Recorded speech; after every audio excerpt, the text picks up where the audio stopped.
வணக்கம். மட்டக்களப்பு போதனா வைத்தியசாலையில் உங்களின் நலம் தேசத்தின் தலம் சுகாதார நேர்காணலின் மற்றொரு பாகம் ஒன்றினூடாக உங்கள் அனைவரையும் சந்திப்பதில் பெரும் மகிழ்ச்சி. இன்றைய எமது நேர்காணலில் கிழக்கு பல்கலைக்கழகத்தின் சௌக்கிய பராமரிப்பு விஞ்ஞானங்கள் பீடத்தின் மருத்துவ பேராசிரியரும் மட்டக்களப்பு போதனா வைத்தியசாலையின் விசேட வைத்திய நிபுணருமாகிய புரொஃபசர் பாக்கியரத்ன மயூரதன் ஐயா அவர்கள் தம்முடன் கலந்து கொண்டிருக்கின்றார். வணக்கம்.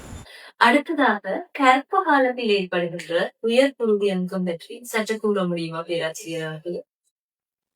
ஆமா, சில கர்ப்பமாக இருக்கின்ற பெண்களுக்கு கர்ப்ப காலத்தில் குருதி அங்கமானது அதிகரிக்கலாம். எல்லாருக்கும் அப்படி போவதில்லை. சாதாரணமாக ஒரு பெண் கர்ப்பம் சரிக்கும் போது குருதி அங்கத்தின் அளவு சற்று குறைவடைவதுதான் சாதாரணமான உடற்தொழிற்பாடாக இருக்கின்றது. சில பெண்களுக்கு தாங்கள் கர்ப்பம் அடையும் போது குருதி அமுக்கமானது மிகவும் அதிகரிக்கின்றது. இதை நாங்கள் பார்த்தோமாக இருந்தால் சிஸ்டோலிக் பிளட் பிரஷர் 140 விட அதிகமாகவும் டயஸ்டோலிக் பிளட் பிரஷர் 90 விட அதிகமாகவும் இருக்கும் போது அந்த கர்ப்பிணி தாயை நாங்கள் உயர் குருதி அமுக்கம் உடைய கர்ப்பிணி தாய் என்று சொல்கிறோம். அதை நாங்கள் PIH என்று நாங்கள் எழுதும் போது பிரெக்னன்சி இன்டியூஸ்ட் ஹைப்பர்டென்ஷன் என்று சொல்லுவோம். இந்த உயர் குருதி அமுக்கமானது அநேகமான பெண்களிலே குழந்தை பிறந்த அடுத்த நிமிடமே சாதாரண அளவிலே வந்துவிடுது. இது தொடர்ச்சியாக வாழ்நாள் முழுக்க இருப்பது இல்லை. அதே போன்று இவர்கள் கர்ப்பம் தரிக்கும் போது இந்த குருதி அமுக்கமானது 20 வாரங்களின் பின் அந்த கர்ப்பம் தரித்து கிட்டத்தட்ட 20 வாரங்களின் பின் தான் குருதி அமுக்கம் அதிகரிக்கும். அந்த அதிகரித்த குருதி அமுக்கமானது குழந்தை பிறந்த அடுத்த நிமிடமே நோய்க்கு வந்துடும், சாதாரண அளவுக்கு வந்துடும். ஒரு சில தாய்மார்களுக்கு மட்டுமே இந்த குருதி அமுக்கமானது நாங்கள் முதலாக அவர்கள் கிளினிக்கு வரும்போதே அதிகமாக இருப்பதை காணலாம். சில பெண்களுக்கு குழந்தை பிறந்த பிற்பாடும் இந்த குருதி அமுக்கம் குறையாக தொடர்ச்சியாக கூடுதலாகவே இருக்கலாம். அதை நாங்கள் பிரெக்னன்சி இன்டியூஸ் ஹைப்பர்டென்ஷன் என்று சொல்ல முடியாது. சில வேளைகளிலே அவர்களுக்கு குருதி அமுக்கம் இருப்பது தெரியாமல் இருந்திருக்கலாம். அவர்கள் கர்ப்பம் தரித்து வைத்தியசாலைக்கு வரும்போது நாங்கள் முதல் ஆண்டு பார்க்கும் போது குருதி அமுக்கம் அதிகமாக இருக்கிறது.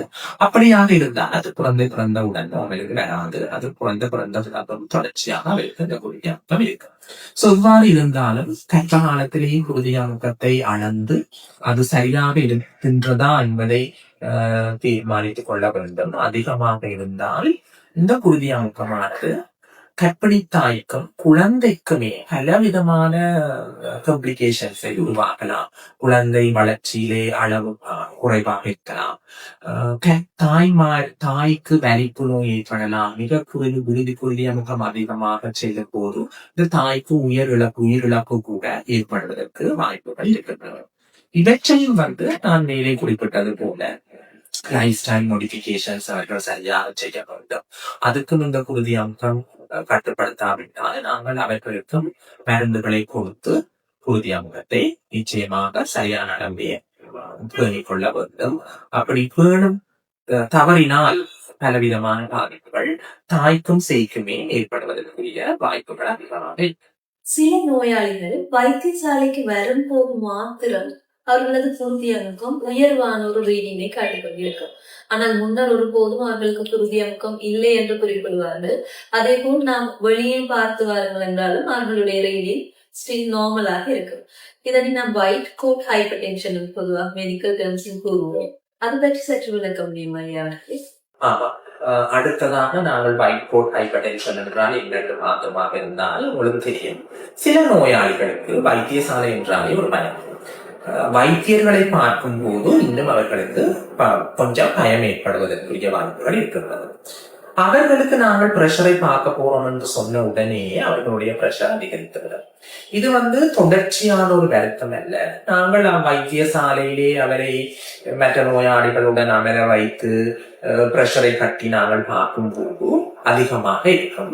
மற்ற நேரங்களில் அவர்கள் வீடுகளில் சாதாரணமாகவோ வெளியிடங்களில் சாதாரணமாக இருக்கும் போது அவர்களுடைய குருதி அமுக்கம் நோவலாக தான் இருக்கும். இதை நாங்கள் ஒரு வருத்தம் என்று எடுத்துக்கொள்ள முடியாது. ஏனென்றால் இந்த உயர் குருதி அமுக்கமானது ஒரு தொடர்ச்சியான விஷயம் அல்ல. ஆனால் இதை நாங்கள் கண்டுபிடிப்பதில் தான் பலவிதமான சிக்கல்கள் இருக்கின்றது. ஏனென்று கேட்டால் அவர்களுடைய வைத்தியசாலையிலே அவரை நாங்கள் கூப்பிட்டு குருதி அமுக்கத்தை அளக்கும் போது எப்போது வளர்ந்தாலும் அது அதிகமாகத்தான் இருக்கும். அவருக்கு சாதாரண குருதி அமுக்கம் வீடுகளிலேயோ அல்லாட்டி அவர் சாதாரணமாக இருக்கும் போது இருக்கின்றது என்று சொல்வதை நாங்கள் நிரூபிக்க வேண்டியதுதான் அவருக்கு இந்த வைகோட் ஹைப்பர் டென்ஷன் இருக்கு என்று சொல்வதற்கு ஒரு முறையாகும். இப்ப அதை நாங்கள் என்ன செய்வோமாக இருந்தால், உங்களுக்கு ஒரு சந்தேகம் வந்தால் நோயாளியை பார்க்கும்போது கூட எங்களுக்கு அது ஓரளவு தெரியும். வயசு குறைந்த ஆளாக இருப்பார், அவருக்கு ஒரு கனவடப்பு இருக்கும், பிரஷரை பார்க்க போறோம் என்று சொல்லும் போதே ஒரு பயம் ஏற்படும். எங்களுடைய சில வேளைகளிலே நாங்கள் அவரை பார்க்கும் போதே அவருக்கு வைகோட் ஹைப்பர் டென்ஷன் இருக்கிறதுக்குரிய வாய்ப்பு அதிகமாக இருக்கின்றது என்பதை நாங்கள் அனுமானிக்க முடியும். அப்படி இருந்தால் நாங்கள் என்ன செய்வோமாக இருந்தால், அவருடைய குருதி அமுக்கத்தை 24 மணித்தியாலங்கள் நாங்கள் அளப்போம். அதை நாங்கள் 24 hours ambulatory blood pressure monitoring என்று சொல்லுகிறோம். அதாவது எங்களுடைய வைத்தியசாலையிலே வேறுபட்ட கருவிகள் இருக்கின்றன. நாங்கள் என்ன செய்வோம், அவரை வைத்தியசாலைக்கு அழைத்து அந்த பிரஷரை பார்க்கின்ற கருவிகளை அவருடைய உடலிலே பொருத்தி அவரை சாதாரணமாக வைத்தியசாலை விடுதிகளிலோ அல்லாட்டி வீடு சென்று வரக்கூடிய நோயாளியாக இருந்தால் அதை பொருத்திய பின் அவரை நாங்கள் வீட்டுக்கு அனுப்பி விடுவோம். 24 மணித்தியாலங்களின் பின்னர் நாங்கள் திரும்ப அந்த நோயாளியை வைத்தியசாலைக்கு எடுப்பித்து அந்த கருவியை கழட்டி அதை நாங்கள் ஒரு கம்ப்யூட்டர்ல கனெக்ட் பண்ணும் போது அது எங்களுக்கு அவருடைய 24 மணித்தியாலும் அவர் சாதாரணமாக பகலிலே சாதாரண வேலைகளை செய்யும் போதும் இரவிலே நித்திரை கொள்ளும் போதும் அவருடைய பிரஷர் எவ்வளவு இருந்தது, இந்த சிஸ்டோலிக் டயஸ்டோலிக் எவ்வளவு இருந்தது என்று ஒரு பெரிய புத்தகத்திலே ஒரு பெரிய ரெக்கார்டிங்காக வருகின்றது. அப்ப நாங்கள் அதை பார்க்கும் போது நிச்சயமாக சொல்லலாம், பிரஷரை கட்டி பார்க்கும் போதுதான் அவருக்கு கூடுதலாக இருக்கின்றது. மற்ற நேரங்களிலே சாதாரண அளவிலே இருந்தால் நாங்கள் வைகோட் ஹைப்பர் டென்ஷன் என்று சொல்லுகிறோம். முக்கியமாக என்ன தெரிஞ்சிருக்க வேண்டும் என்று சொன்னால், வைகோட் ஹைப்பர் டென்ஷனுக்கு நாங்கள் எந்த விதமான மருந்துகளும் கொடுக்க தேவையில்லை. அது ஒரு உயர் குருதி அழுத்த நோயாளி என்று அவருக்கு எந்த விதமான விஷயத்தை கவனிப்பதில் அவருக்கு தேவைப்படும்.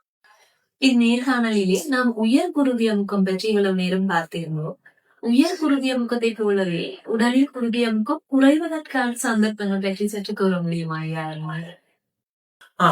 சில நோயாளிகளுடன் நீங்கள் கலந்துரையாடும் போது கேள்விப்பட்டிருப்பீர்கள். அவர்கள் சொல்லுவார்கள், எனக்கு லோ பிரஷர் எனக்கு குறைவு, பிரஷர் எனக்கு குறைவு என்று சொல்லுவதை நீங்கள் கேள்விப்பட்டிருப்பீர்கள்.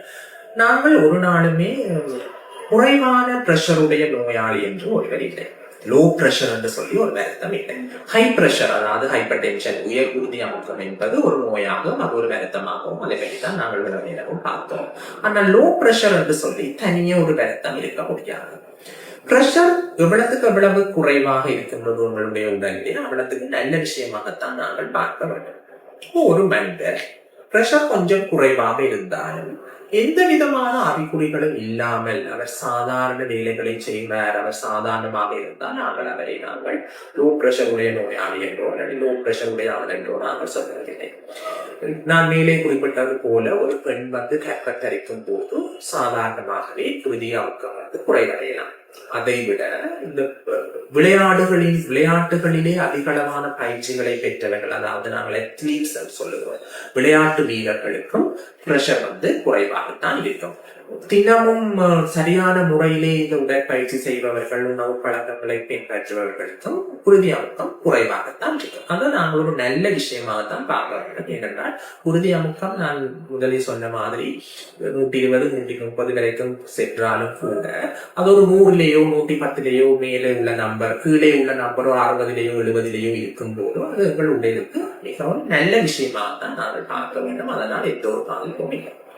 ஆனால் குருதி அமுக்கத்தின் அளவு மேல் நம்பர் நான் மேலே குறிப்பிட்டேன், 90 இருந்துதான் நான் குறிப்பிட்டேன். 90 விட குறையும் போது கீழே உள்ள நம்பர், அதாவது டயஸ்டோலிக் பிளட் பிரஷர் 60 விட குறையும் போது அந்த மனிதருக்கு அல்லாத அந்த நோயாளிக்கு அறிகுறிகள் தென்பட்டால், அதாவது தலை சுற்று, மயக்கம், அப்படியான அறிகுறிகள் தென்பட்டால் மட்டும்தான் நாங்கள் அதற்கு பிரஷர் லோ என்று எடுக்கிறோம். இது ஒரு நோய் ஆக தனியே இருக்க முடியாது. அதற்கு வேறுபட்ட காரணங்கள் இருக்கலாம். அவருடைய உடலிலே கிருமி தொற்றுகள் ஏற்படும் போது பிரஷர் குறையலாம். சில வேறு விதமான வருத்தங்கள் நாங்கள் மெடிசன் டிசீஸ் என்று சில வருத்தங்கள் இருக்கிறது. அதன் போது குருதி அமுக்கத்தின் அளவு குறைவாக காணப்படலாம். சோ இவ்வாறான நோய்களுக்கு குருதி அமுக்கத்தை அதிகரிப்பதற்கு என்று ஒரு விதமான சிகிச்சை முறைகள் இல்லை. அவருக்கு ஏன் இவ்வாறு குருதி அமுக்கம் சற்று குறைவாக இருக்கின்றது என்பதை பார்த்து அதற்குரிய மருந்துகளை நாங்கள் செய்யும் போது அவருடைய பிரஷர் வந்து சாதாரண அளவிலே மெயின்டைன் பண்ணப்படும். உயர் குருதி அமுக்கம் என்பது ஒரு நோயாகும். ஆனால் லோ பிளட் பிரஷர், குறைவான குருதி அமுக்கம் என்று தனியொரு நோய் இருப்பதில்லை. அதை நாங்கள் ஒரு பெரிய வருத்தமாக நாங்கள் டயக்னோஸ் பண்ணுவதில்லை. அப்படி வந்தால் அவருக்கு அறிகுறிகள் இருந்தால் அது ஏன் என்று கண்டுபிடித்து அதற்குரிய மருந்துகளை கொடுக்கும் போது அவருடைய பிரஷர் வந்து சாதாரண அளவிலே வந்துடும். இந்நேர்காணலின் ஊடாக உடலின் குருதியமுக்கம் மற்றும் உயர் குருதியமுக்கம் பற்றி பல முக்கியமான பயன் தரும் விடயங்களை நிச்சயமாக அறிந்து கொண்டிருப்பீர்கள். இன்று பயன் தரும் விடயங்களை எம்முடன் பகிர்ந்து கொண்டமைக்காக கிழக்கு பல்கலைக்கழகத்தின் சௌக்கிய பராமரிப்பு விஞ்ஞானங்கள் பீடத்தின் மருத்துவ பேராசிரியர் மற்றும் மட்டக்களப்பு போதனா வைத்தியசாலையின் விசேட வைத்திய நிபுணராகிய பாக்கிரட்னம் ஆயுர்வேதன் ஐயா அவர்களுக்கு நமது நிகழ்வு சார்பில் மிக்க நன்றியை தெரிவித்துக் கொள்கிறோம். நன்றி. நன்றி, வணக்கம்.